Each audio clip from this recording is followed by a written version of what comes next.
H1B visa విషయంలో Trump తీసుకున్న నిర్ణయం ప్రపంచాన్నే కుదిపేస్తుంది. $100,000 H1B వీసా ధరను పెంచడం ప్రపంచానికి, ముఖ్యంగా భారత్లోని యువతకి పెద్ద షాక్ అనే చెప్పాలి. డాలర్ కలగానే మిగిలిపోనుందా? ఇటు విద్యార్థులకు కానీ అటు ఉద్యోగస్తులకు కానీ ట్రంప్ తీసుకున్న ఈ నిర్ణయం ఎలాంటి షాక్ ఇవ్వబోతుంది? ఈ వీసా రూల్ ఎవరెవరికి వర్తిస్తుంది, ఎవరెవరికి వర్తించదు? దీని గురించి అడిగి తెలుసుకుందాం. మనతో పాటు ఉన్నారు ఇమిగ్రేషన్ లాయర్ జనేతా కంచర్ల, వారితో మాట్లాడదాం. నమస్తే మేడం. నమస్తే అండి. మేడం, మనం చూస్తున్నాం ట్రంప్ ప్రభుత్వం అధికారంలోకి వచ్చినప్పటి నుంచి కూడా ఇలాంటి నిర్ణయాలతో షాక్ మీద షాక్ ఇస్తూనే ఉన్నారు. ఇప్పుడు లేటెస్ట్గా H1B వీసా ఈ నిర్ణయం వల్ల ఎవరికి ఎలాంటి ప్రయోజనం కలుగుతుంది, ఎవరికి ఎలాంటి ఇబ్బంది కలుగుతుంది అన్న అంశం మీద ఈరోజు మనం మాట్లాడుకున్నాం. అయితే ఈ కొత్త మార్పులు ఏంటంటారు? మనకంటే ఈ యుఎస్ టైం ప్రకారము ఫ్రైడే ఈవినింగ్ యాక్చువల్గా ఈ ప్రొక్లమేషన్ సైన్ చేశారు. సో దాంట్లో ఏంటి అంటే చాలా కన్ఫ్యూజింగ్ గా కొంచెం క్లారిటీ మిస్ అయింది. సో దాంట్లో ఏంటి చెప్పారు అని అంటే, ఎవరైతే ఇప్పుడు కంట్రీ లోపల ఉన్నారో వాళ్ళకే ఎఫెక్ట్ కాదు, బయట ఉన్న వాళ్ళకే ఎఫెక్ట్ అవుతుంది అని. సో న్యూ H1Bs అన్నారు. సో అలా అయ్యేసరికి అంటే ఆ లాంగ్వేజ్ ఏదైతే అంటే లీగల్ లాంగ్వేజ్ ని మీరు ఎప్పుడైతే ఇంటర్ప్రిట్ చేస్తారో ఈ ప్రొక్లమేషన్స్ లో, సో దాన్ని అది ఎలా టర్న్ అవుట్ అయింది అని అంటే, ఎవరైతే కంట్రీ బయట ఉన్నారో వాళ్ళకి వర్తిస్తుంది, కంట్రీ లోపల ఉన్న వాళ్ళకి వర్తించదు. అండ్ ఎవరైతే బయట ఉన్నారో వాళ్ళు ఇప్పుడు రాలేరు అన్నట్టుగా ఆ ప్రొక్లమేషన్ యొక్క మీనింగ్ అంటే అలా ఉంది. బట్ అది ఫ్రైడే జరిగిన తర్వాత నిన్న ఈవినింగ్ వరకు, సాటర్డే ఈవినింగ్ యుఎస్ టైం వరకు అలాగే ఉంది. బట్ సాటర్డే ఈవినింగ్ యుఎస్ టైంలో CBP, customs and border protection వాళ్ళు, USCIS వాళ్ళు, US citizenship and immigration services వాళ్ళు ఒక చిన్న మెమరాండం ఇష్యూ చేశారనమాట. సో USCIS ఏం చేస్తుంది అంటే, ఈ కేసెస్ ని H1B కేసెస్ ని విత్ ఇన్ ద కంట్రీలో అడ్జుడికేట్ చేస్తుంది, వాళ్ళకు ఆ జ్యూరిస్డిక్షన్ ఉంటుంది. సో సిబిపి అన్నప్పుడు ఏంటి అంటే, ఒక పర్సన్ ఇన్సైడ్ ద కంట్రీ వచ్చేటప్పుడు so he will go through that inspection ఆ సిబిపిలో. సో వాళ్ళిద్దరూ మెమోరాండమ్స్ ఇష్యూ చేశాక ఒక కొంత క్లారిటీ అనేది వచ్చింది. బట్ స్టిల్ ఇంకా కొంత మిస్సింగ్ ఉంది. బట్ యాజ్ ఆఫ్ నవ్ అయితే ఎవరికి వర్తిస్తుంది, ఎవరికి వర్తించదు అని మనము ఈ మెమో క్లారిఫికేషన్స్ అడిషనల్ గా అలాంగ్ విత్ ద ప్రొక్లమేషన్ తీసుకుంటే, ఇదంతా న్యూ H1Bs కి కంట్రీ బయట, యునైటెడ్ స్టేట్స్ బయట ఎవరైతే ఉన్నారో వాళ్ళకి కొత్తగా H1B అప్లై చేసేటప్పుడు వాళ్ళకి వర్తిస్తుంది ఇది. ఇన్సైడ్ ద కంట్రీ ఉన్న వాళ్ళకి ఆల్రెడీ H1B మీద ఉండి వాళ్ళు ఎక్స్టెన్షన్స్ కానివ్వండి, చేంజ్ ఆఫ్ స్టేటస్ కానివ్వండి, అమెండ్మెంట్స్ చేసుకున్నా కూడా ఇన్సైడ్ ద కంట్రీలో వీళ్ళకి వర్తించదు. అండ్ అవుట్ సైడ్ ద కంట్రీలో కూడా ఎవరికైతే ఆల్రెడీ స్టాంపింగ్స్ ఉన్నాయో H1B వీసా హోల్డర్స్, వాళ్ళకి కూడా ప్రాబ్లం లేదు. And on top of that ఏంటి అని అంటే, ఎవరికైతే వీసా ఉందో వాళ్ళు ట్రావెల్ చేయొచ్చు. This is not like A travel ban. So definite గా వాళ్ళు they can go in and out of the country visa ఉన్న వాళ్ళకి. సో ఒక్క చిన్న అడ్వైజ్ ఏంటి అంటే, ఎవరికైతే H1B అప్రూవ్ అయ్యి ఉంది, అవుట్ సైడ్ ద కంట్రీ ఉన్న వాళ్ళకు H1B అప్రూవ్ అయి ఉంది, ఇంకా స్టాంపింగ్ కి వెళ్ళని వాళ్ళు మటుకు కొంతకాలం ఆగితే బాగుంటుంది, ఇంకా ఫర్దర్ డీటెయిల్స్ క్లారిఫికేషన్స్ ఇష్యూ చేసే వరకు. ఓకే. అయితే మేడం, ఈ ప్రివైలింగ్ వేజ్ అని అంటున్నారు, అంటే ఏంటి, దాన్ని ఎందుకు పెంచుతారు? అంటే యూజువల్ గా ఎలా ఉంటుంది అని అంటే, ఇక్కడ జియోగ్రఫికల్ లొకేషన్ ని బట్టి, ఒక జాబ్ టైటిల్ ని బట్టి ప్రివైలింగ్ వేజెస్ ఉంటాయన్నమాట. సో ఇప్పుడు నేను లాయర్ ని, ఇక్కడ వర్జీనియాలో ఉన్నాను, నేను ఇక్కడ H1B మీద వర్క్ చేయాలి అని అనుకుంటే, నా ఎడ్యుకేషన్ ఎక్స్పీరియన్స్ రిక్వైర్మెంట్స్ ని బట్టి అంటే జాబ్ కి అంటే నాకు ఎంత ఎక్స్పీరియన్స్ ఉన్నది అనేది ఈజ్ నాట్ ఎ మ్యాటర్. ఇప్పుడు మా ఎంప్లాయర్ నన్ను హైర్ చేసుకోవాలి అనుకుంటే just entry level position, but నాకు జాబ్ లేదనుకోండి, నేను స్టిల్ ఎంట్రీ లెవెల్ పొజిషన్ కి అప్లై చేసినప్పుడు నాకు ఎంట్రీ లెవెల్ వేజెస్ ఇస్తారు. సో అలా ఉంటుంది అనమాట. అని ఇక్కడ వర్జీనియాలో ఉన్న వేజెస్ సేమ్ కాలిఫోర్నియాలో ఉండదు. సో అట్లా జియోగ్రఫికల్ లొకేషన్ లో వాళ్ళ జాబ్ టైటిల్ ని, job requirements, education and experience requirements ని బట్టి ఈ ప్రివైలింగ్ వేజెస్ అనేవి DOL డిసైడ్ చేస్తుంది. సో బేస్డ్ ఆన్ దట్ ఈ పర్టికులర్ ఎంప్లాయర్స్ పే చేస్తారు అనమాట వాళ్ళు. ఓకే. అయితే మీరు ఇందాక అన్నారు కంట్రీ ఇన్సైడ్ ఉన్న వాళ్ళకి H1B వీసా ఆల్రెడీ ఉన్న వాళ్ళకి ఎటువంటి ఇబ్బంది లేదు అని. అయితే కొన్ని కంపెనీస్ ఆల్రెడీ ఎవరైతే వాళ్ళ స్వదేశాలకు వెళ్ళిన వాళ్ళు వెంటనే తిరిగి రావాలి, 24 అవర్స్ లోపల వచ్చేయాలి అనేసి అని కొన్ని మెయిల్స్ కూడా పంపించారు. కానీ కొన్ని టెక్నికల్ ఇష్యూస్ వల్ల చాలామంది రాలేకపోయారు అమెరికాకి. సో ఇప్పుడు వాళ్ళ పరిస్థితి ఏంటంటారు? చాలా బిగ్గర్ కంపెనీస్ కూడా ఏంటి అని అంటే ఈ Friday evening proclamation without yesterday's clarification proclamation as ఈజీగా రీడ్ చేస్తే దట్స్ ద మ్యాటర్ కాబట్టి సో వాళ్ళని అంటే ఎవరికైతే ఉన్నాయో వీసాస్ వాళ్ళని త్వరగా వచ్చేయండి, ప్రొక్లమేషన్ ఈ రోజు సండే నుంచి ఎఫెక్టివ్ కాబట్టి వచ్చేయమన్నారు. బట్ హవెవర్ అంటే వాళ్ళు కొన్ని టెక్నికల్ డిఫికల్టీస్ వల్ల ట్రావెల్ చేయలేకపోయిన వాళ్ళకి ఇప్పుడు they are in good situation. ఎందుకు అనంటే it's not a travel ban, definite గా వాళ్ళు ఇప్పుడు రావచ్చు, వాళ్ళకి ఆల్రెడీ వీసా ఉంది కాబట్టి there is no need to worry అనమాట. వీళ్ళకే కాకుండా కొంతమందికి కూడా ఈ H1B వీసా ఏదైతే ఇప్పుడు పెంచారో అది కొంతమందికి ఏమంటారు మినహాయింపు ఉంది అనేసి అంటూ ఉన్నారు. అంటే ఎవరెవరికి మినహాయింపు ఉంటుంది?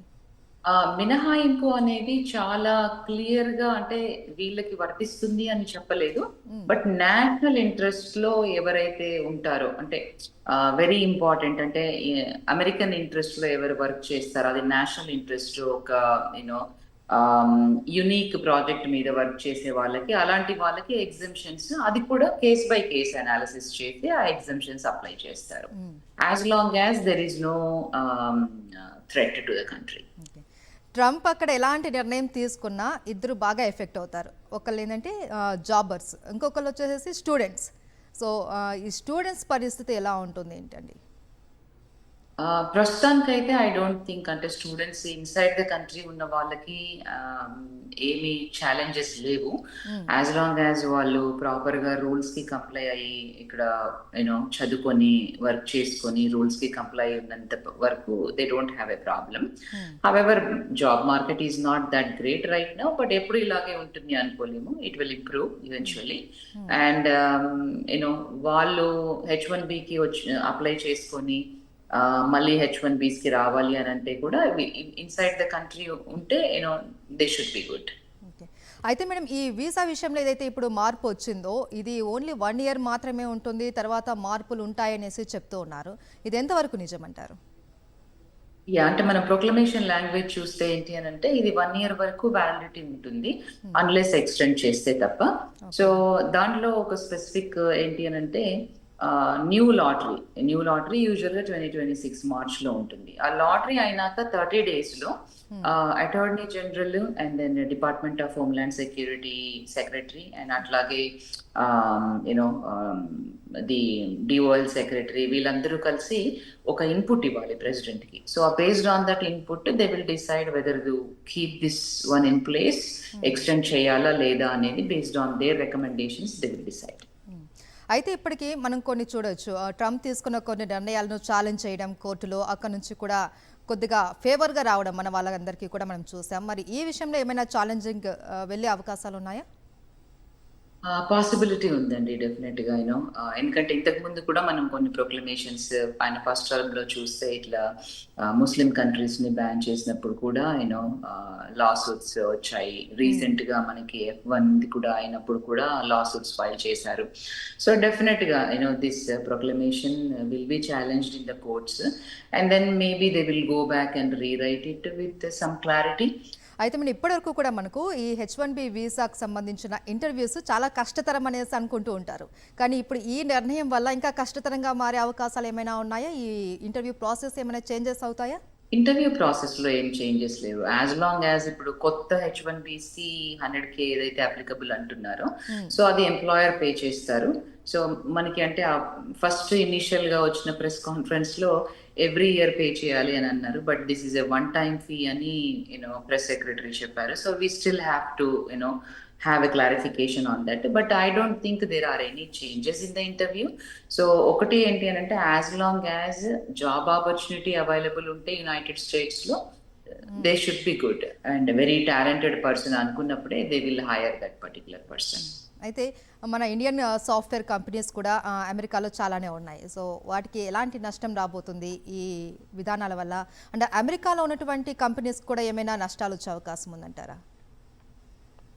డెఫినెట్‌గా. ఎందుకనంటే ఇప్పుడు బిసైడ్ దిస్ 100K ఇంకా వాళ్ళకి వేజెస్ కూడా పే చేయాలి కాబట్టి, హ్మ్. సో కంపెనీస్ అంటే ఇది little bit of expense for them. ఎందుకంటే చాలా బిగ్గర్ కంపెనీస్‌కి కూడా హెచ్-1బీస్ చాలా మంది వర్క్ చేస్తూ ఉంటారు. హ్మ్. సో చిన్న కంపెనీస్‌కి ఐ మీన్ సర్వైవ్ అవ్వడం కష్టమవుతుంది ఇట్లాంటి సినారియోస్‌లో. హ్మ్. బట్ ఈ రూల్ ఛాలెంజ్ చేసి మనము అంటే ఇది కోర్ట్స్‌లో విత్‌స్టాండ్ అవుతుందా లేదా అని చూసుకున్న తర్వాత it once it really goes into effect, that's when the whole thing comes down. హ్మ్. But 100K fees అనేది is a bigger fees no matter whether it is అంటే బిగ్గర్ కంపెనీస్ కి కూడా ఇది చాలా ఎక్కువగా ఫీజు. ఓకే. అయితే మేడం మనము ఇప్పటికి అమెరికాలో ఉన్నవాళ్ళు ఆల్రెడీ హెచ్-1బీ వీసా ఉన్నవాళ్ళు రెన్యువల్ అన్నది కంపల్సరీ. సో ఈ రెన్యువల్ టైంలో ఎలాంటి నిబంధనలు ఉంటాయి? అప్పుడు వాళ్ళు పేమెంట్ ఎలా చేయాలి? అంటే ఈ వీళ్ళకి కూడా $100,000 పే చేయాల్సిందేనా? లేకపోతే వీళ్ళకేమైనా మినహాయింపు ఉంటుందా? ప్రొక్లమేషన్ లాంగ్వేజ్‌లో చూస్తే ఎవరైతే ఇన్‌సైడ్ ద కంట్రీ ఉండి హెచ్-1బీ ఎక్స్‌టెన్షన్స్ ఇప్పుడు మనకి హెచ్-1బీ అంటే ఏంటి అంటే ఒక 6 ఇయర్స్ వాళ్ళు ఈ కంట్రీలో ఉండొచ్చు. హ్మ్. అట్లా అని 6 ఇయర్స్ ఒకే టైంకి ఇవ్వరు. ఫస్ట్ ఒక 3 ఇయర్స్ అప్రూవ్ అవుతుంది. ఆ తర్వాత 3 ఇయర్స్. హ్మ్. సమ్ టైమ్స్ లెస్సర్ టైమ్ ఫ్రేమ్‌కి కూడా అప్రూవ్ అవుతుంది. హ్మ్. సో ఇన్‌సైడ్ ద కంట్రీ ఉన్న వాళ్ళు హెచ్-1బీ ఎక్స్‌టెన్షన్స్ చేసుకోవచ్చు. వాళ్ళకు ఈ 100K అనేది వర్తించదు. హ్మ్. తర్వాత చేంజ్ ఆఫ్ స్టేటస్ ఎవరైతే ఎఫ్-1 నుంచి హెచ్-1కి అంటే ఆల్రెడీ హెచ్-1బీ ఇంతకు ముందు ఉన్న వాళ్ళకి, హెచ్-4 నుంచి హెచ్-1కి ఆల్రెడీ ఇంతకు ముందు హెచ్-1 ఉన్న వాళ్ళు మళ్ళీ హెచ్-1కి రావడము, చేంజ్ ఆఫ్ స్టేటస్ వాళ్ళకు కూడా వితిన్ ద కంట్రీలో వాళ్ళకు కూడా ఈ ఫీజు వర్తించదు. ఓకే. తర్వాత అమెండ్మెంట్స్ హెచ్-1బీ అమెండ్మెంట్స్ ఏదైతే చేస్తారో ఎప్పుడన్నా ఇనీషియల్ హెచ్-1బీ అప్లికేషన్ పెట్టిన దాంట్లో ఏదన్నా కానీ మెటీరియల్ చేంజెస్ ఉంటే అమెండ్ చేస్తారనమాట. సో ఈ అమెండ్మెంట్ చేసినప్పుడు వితిన్ ద కంట్రీ ఉన్న వాళ్ళకి కూడా ఈ హ్మ్. 100K ఫీజ్ అనేది వర్తించదు. So they don't have to worry about ఎక్స్‌టెన్షన్స్‌కి ఎస్పెషల్లీ. సో లుక్స్ లైక్ అంటే ఈ పర్టిక్యులర్ ప్రొక్లమేషన్ లాంగ్వేజ్ చూస్తే it's targeting the new H1Bs. Hmm. But ఇంకా కొంత క్లారిఫికేషన్ అవసరం ఉంది. హ్మ్. దో ఇప్పుడు మనకి యూఎస్‌సిఐఎస్, సిబిపి సాటర్‌డే రోజు మెమోస్ ఇష్యూ చేసినా కూడా సో హ్మ్. అంటే హౌ ఈ 100K ఎలా అంటే వితిన్ ద కంట్రీ ఉండి కొత్త వాళ్ళకి కూడా చేస్తారా? వితిన్ ద కంట్రీలో లేదు అన్నారు. న్యూ హెచ్-1బీస్‌కి అన్నారు. So okay. ఇంకా అంటిల్ ఫర్దర్ క్లారిఫికేషన్ వచ్చే వరకు we have to wait a little bit. But within the country ఉండి హెచ్-1బీ ఎక్స్‌టెన్షన్స్ కానివ్వండి, అమెండ్మెంట్స్ కానివ్వండి, చేంజ్ ఆఫ్ స్టేటస్ కానివ్వండి చేసుకునే వాళ్ళకి ప్రాబ్లమ్ ఏం లేదు. స్టూడెంట్స్‌కి అయితే ఎటువంటి ఇబ్బంది లేదు అనేసి అన్నారు. ఓకే. వాళ్ళ స్టడీస్ అయిపోయిన తర్వాత ఈ ఓపీటీ కానీ, స్టెమ్ ద్వారా ఈ హెచ్-1బీ వీసా దరఖాస్తు చేస్తే వారిపైన ఎలాంటి ప్రభావం ఉంటుందంటారు? వాళ్ళు కంట్రీలోనే ఉండి దరఖాస్తు చేసుకుంటే ఏమి ఈ 100 fee is not applicable. Hmm. But whatever అంటే through the readings of now అంటే proclamation as it is standing. Hmm. ఎవరైతే ఔట్‌సైడ్ ద కంట్రీలో ఉన్నారో సో వాళ్ళకి వర్తిస్తుంది. అంటే ఎంప్లాయర్ కొత్తగా హెచ్-1బీ అప్లై చేసి ఔట్‌సైడ్ ద కంట్రీలో ఎవరైతే ఉంటారో వాళ్ళకి వర్తిస్తుంది 100K ఫీ. హ్మ్. ఇన్‌సైడ్ ద కంట్రీ ఉండి ఎఫ్-1లో ఉండి ఆ తర్వాత ఈవెంచువల్‌గా హెచ్-1బీ లాటరీ వేసుకొని దాంట్లో పిక్ అయ్యి వితిన్ ద కంట్రీలో చేంజ్ ఆఫ్ స్టేటస్ చేసుకుంటే వాళ్ళకి అప్లికబిలిటీ ఉండదు. ఓకే. అయితే చాలామంది అక్కడున్న వాళ్ళ ఒపీనియన్ ఏంటంటే ఈ జాబ్ వీసా కన్నా ఇంకొద్దిగా పే చేస్తే మనకి ఇమ్మిగ్రేషన్ వీసానే వచ్చేస్తుంది కదా! అనేసి కొంతమంది అభిప్రాయం వ్యక్తం చేస్తున్నారు. సో వాళ్ళకేమైనా ఈ నిబంధనలు ఏమైనా ఉంటాయా? అంటే జాబ్ వీసా నుంచి ఇమ్మిగ్రేషన్ వీసాకి వెళ్ళాలి అని అనుకుంటే?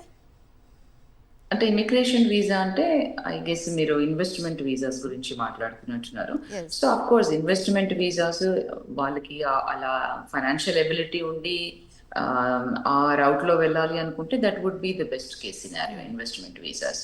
సో బేస్డ్ ఆన్ అంటే లొకేషన్ అంటే వాళ్ళు ఏది చూజ్ చేసుకుంటారు. సో 2 టైప్స్ ఆఫ్ ప్రోగ్రామ్స్ ఉన్నాయి. అంటే ఎంప్లాయ్‌మెంట్ టార్గెటెడ్ ఏరియాస్ ఒకటి తర్వాత త్రూ సర్వీస్ సెంటర్స్. ఒకటి 1.2-1.3 మిలియన్ ఒకటి 800K తోని ఒకటి ఉంది వాళ్ళకి. సో హ్మ్. చాలా మంది ఇండియన్స్ కూడా ఈ ఈబీ-5 ప్రోగ్రామ్‌కి అంటే హెచ్-1లో ఉండి గ్రీన్ కార్డ్ మాకు ఎప్పుడొస్తుందో తెలీదు అనుకున్న వాళ్ళు కూడా ఈ ఈబీ-5 ప్రోగ్రామ్‌కి వెళ్తూ ఉన్నారు. హ్మ్. సో ఫైనాన్షియల్ ఎబిలిటీ ఉంటే that would be the best case scenario. Okay. అయితే మీరు చెప్పండి హెచ్-1బీ వీసా బెటర్ అంటారా? లేకంటే గోల్డెన్ వీసా ఈ రెండిట్లో ఏది బెటర్ అంటారు? అంటే ఇంకా మనకి మోర్ డీటెయిల్స్ రావాలి గోల్డెన్ కార్డ్ అన్నప్పుడు. హ్మ్. సో ప్లాటినం కార్డ్ అని కూడా నిన్న ఎక్కడో చూసాము. So it's going to take some time. అంటే వాళ్ళు స్ట్రక్చరల్‌గా దాన్ని డెవలప్ చేసి ప్రొసీజరల్‌గా ఎట్లా అనేది చేసినప్పుడు then will no more details. But of course as I said వాళ్ళకి అంటే ఈ H1Bs ఇవన్నీ కాకుండా if they have financial ability to go for direct immigrant visas based on the investments that would be the best case scenario చాలా మటుకు.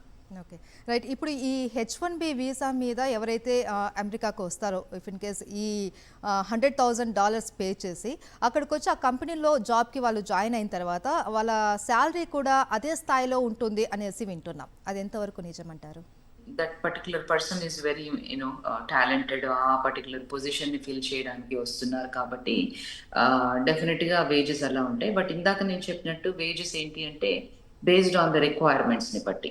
So మీ title ని బట్టి మీరు ఎక్కడ ఉంటున్నారు జియోగ్రఫికల్ లొకేషన్ లో, ఆ తర్వాత ఎడ్యుకేషన్ అండ్ ఎక్స్పీరియన్స్ రిక్వైర్మెంట్స్ ని బట్టి వేజెస్ పే చేస్తారు. ఓకే. అండ్ ఇప్పుడు జాబ్స్ కూడా మన ఇండియన్స్కి ముఖ్యంగా 72% అక్కడ ఉంటున్నారు. సో వీళ్ళకి కూడా ఈ జాబ్ వేకెన్సీస్ తగ్గుతాయి అనేసి వింటున్నాము. అది నిజమే అంటారా? మనకి ఇంకా జాబ్స్ దొరకడం అక్కడ కష్టంగా అనుకోవచ్చా? అట్లా ఏం లేదండి, కొంచెం మార్కెట్ స్లోగా ఉంది. బట్ ఐ మీన్ ఇప్పుడు బయట నుంచి కొత్తగా H1Bs కి వచ్చే వాళ్ళకి 100K ఫీజ్ అని అన్నప్పుడు ఏంటి అని అంటే ఇక్కడ ఉన్న లోకల్ టాలెంట్ ని వాడుకోవాల్సి వస్తుంది వాళ్ళు. సో మేబీ ఆ విధంగా కొంచెం మార్కెట్ బాగుండే అవకాశాలు కూడా ఉంటాయి. బట్ ఓవరాల్ గా అయితే it all depends on the economy, how economy will do, based on that jobs ఉంటాయి. ఓకే. అయితే మనం కొన్ని ప్రత్యేక రంగాలకు కొన్ని మినహాయింపులు ఉన్నాయనేసి విన్నాము. ఏంటి ఆ రంగాలు? నిజంగానే ఇలాంటి మినహాయింపులు ఉన్నాయంటారా? ఆ ప్రత్యేక రంగాలు అని ఏమి ప్రొక్లమేషన్ చెప్పలేదు. బట్ వాళ్ళు ఏం చెప్పారు అని అంటే నేషనల్ ఇంట్రెస్ట్ ఒకటి వర్క్ అవుతుంది. అంటే అమెరికన్ నేషనల్ ఇంట్రెస్ట్ లో ఎవరైతే వర్క్ చేస్తారో, అంటే ఆ పర్టికులర్ ప్రాజెక్ట్స్ మీద యూనిక్ ప్రాజెక్ట్స్ మీద వర్క్ చేస్తారో, నేషనల్ ఇంట్రెస్ట్ మీద మేము ఎగ్జంప్షన్ చేస్తాము. అది కూడా కేస్ బై కేస్ చేస్తారు వాళ్ళు. సో నాట్ అంటే one size doesn't fit all laga, they cannot apply it to everybody. And as long as వాళ్ళకి నేషనల్ సెక్యూరిటీకి థ్రెట్ లేకుండా ఉన్నప్పుడే ఈ నేషనల్ ఇంట్రెస్ట్ ని వాళ్ళు కన్సిడర్ చేస్తారు. అండ్ ఇంకొక డౌట్ ఏంటంటే ఈ H1B వీసా ఈ మార్పులు ఏవైతే ఉన్నాయో అక్కడ ఉన్నటువంటి ఓనర్ మీద ఎక్కువ ప్రభావం చూపిస్తుందా, లేకపోతే ఎంప్లాయ్ మీద ఉంటుందంటారా? ఎక్కువగా కంపెనీస్ మీదే ఇది బర్డెన్. ఎందుకంటే ఎంప్లాయర్స్ పే చేయాలి 100K కాబట్టి కంపెనీస్ కి బర్డెన్. సో ఇప్పుడు కంపెనీస్ అన్ని కూడా part of the law suit అయ్యే అవకాశం ఉంటుంది. ఇండివిజువల్ కి ఏం ప్రాబ్లం లేదు. అండ్ దెన్ హైరింగ్ కూడా చాలా సెలెక్టివ్ గా జరుగుతుంది. అంటే ఇప్పుడు ఒక పర్సన్ ని బయట నుంచి తీసుకురావాలి, కంట్రీ బయట నుంచి అంటే 100K పెట్టి తీసుకురాలేకపోవచ్చు. సో విత్ ఇన్ ద కంట్రీలోనే they might look for alternative options. Okay.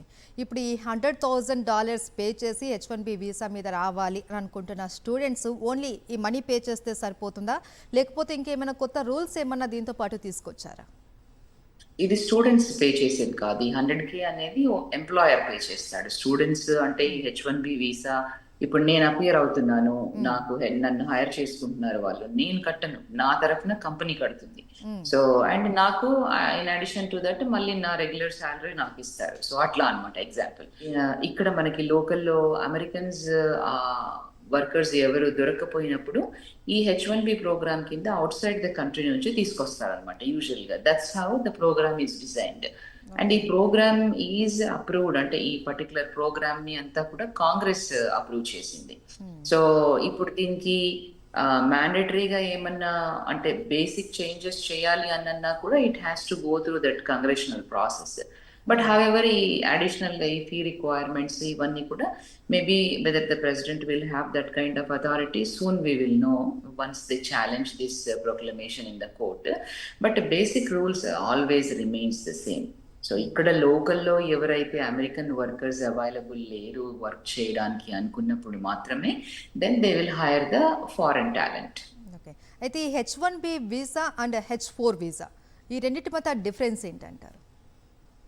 H1B is basic గా అంటే ఎవరైతే ఇక్కడికి వర్క్ చేయడానికి వస్తున్నారో వాళ్ళకి. H4 వాళ్ళ డిపెండెంట్స్, ఇప్పుడు వాళ్ళ వైఫ్ కానివ్వండి, కిడ్స్ అండర్ 21 కానివ్వండి, వాళ్ళ డిపెండెంట్స్ ఎవరైతే ఉన్నారో వాళ్ళు H4 లో వస్తారు. సో వీళ్ళు కూడా $1,000 అది పే చేయాల్సిందేనంటారా?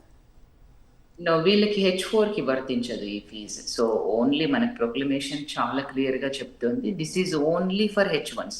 ఇంకా ఏ అదర్ కేటగిరీకి కాదు. So only for the H1Bs 100K అనేది. But H4s come as dependents కాబట్టి వాళ్ళకు ప్రాబ్లం అసలే లేదు. ఈవెన్ ప్రొక్లమేషన్ లో కూడా it was never mentioned regarding H4s.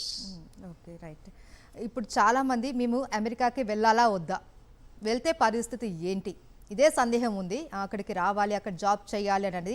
Dollars అన్నది మన ఇండియన్స్కి ముఖ్యంగా ఒక కళ, ఎలాగైనా సంపాదించాలి అని. ఇప్పుడు వాళ్ళ పరిస్థితి ఏంటంటారు? మీ సజెషన్ ఏంటి? అంటే ఇప్పుడు మనకి proclamation just Friday over the weekend issue అయింది కాబట్టి దీన్ని కోర్టులో ఛాలెంజ్ చేసినప్పుడు వీ విల్ నో మోర్, అంటే అది విత్ స్టాండ్ అవుతుందా కోర్ట్స్ లో అనేది. బట్ ఐ వుడ్ సే నేను ఎప్పటికీ H1B ప్రోగ్రామ్ అనేది వీళ్ళకి ఉంటుంది. ఆ ప్రోగ్రామ్ ని తీసేయడం అనేది జరగదు. ఇందాక నేను చెప్పినట్టు అది కాంగ్రెస్ తో క్రియేట్ అయింది కాబట్టి. బట్ యూనో కొన్ని అడిషనల్ ఫ్యాక్టర్స్ మైట్ ప్లే, ఇట్లా ఫీజెస్ ద్వారా కానివ్వండి డిఫరెంట్ గా. సో దాన్ని కొంచెం అంటే డిపార్ట్మెంట్ ఆఫ్ స్టేట్ దగ్గర అక్కడ హోమ్ కంట్రీస్ లో వీళ్ళు వీసాకి అపియర్ అయ్యి చేస్తుంటారు కదా, అక్కడ కొంచెం వీడ్ అవుట్ చేసే ఛాన్సెస్ ఉంటాయి. But program will still remain same. కొంచెం మార్కెట్ కండిషన్స్ బెటర్ అవ్వగానే yes, I mean it usually should go back. But again ఈ ప్రొక్లమేషన్ ఇన్ ప్లేస్ లో ప్రస్తుతానికి ఉంది కాబట్టి we have to wait and see. But definite గా opportunities ఉంటాయి. Opportunities are not going to die in the United States. అయితే Trump తీసుకునేటువంటి నిర్ణయాల వల్ల అక్కడ కొంతమంది వ్యతిరేకిస్తూ ఉన్నారు. సో ఈ H1B వీసాలో తీసుకునే నిర్ణయం మీద అక్కడ పరిస్థితి ఎలా ఉందంటారు? బిగ్ టెక్ కంపెనీస్ కూడా నాట్ హ్యాపీ. అంటే ప్రెసిడెంట్ తన ప్రెస్ మీట్ లో చెప్పినప్పుడు they are happy about it అన్నారు, కానీ it created a chaos over the weekend. I don't think anybody will be happy paying 100K additional for one candidate. So it's a one time fee అని అంటున్నారు. Initial గా it's annual అని అన్నారు. So we will hear అంటే more clarified గా ఒకసారి దీన్ని కోర్టులో ఛాలెంజ్ చేసిన తర్వాత మనకు తెలుస్తుంది హౌ ఇట్ గోస్ అనేది. But a program will run. ఇక్కడ కూడా big tech companies are not really happy about how this all turned out. Okay, right. Thank you so much madam. ఈ H1B వీసా మీద మాకు చాలా సందేహాలు ఉన్నాయి. మీరు ఈరోజు మాకు అవన్నీ కూడా క్లారిటీ ఇచ్చారు. Thank you so much. You welcome అండి. Thank you very much. Thank you madam. Right, చూసారు కదా, మనకు H1B వీసా మీద ప్రతి ఒక్కరికి చాలా సందేహాలు ఉన్నాయి. దీని గురించి ఈరోజు మనకు ఇమిగ్రేషన్ లాయర్ జనిత కంచర్ల గారు చాలా నివృత్తి చేస్తారు ఆ క్వశ్చన్స్ అన్నీ కూడా. ఇది వాళ్ళ Sakshi special interview. Stay tuned to Sakshi.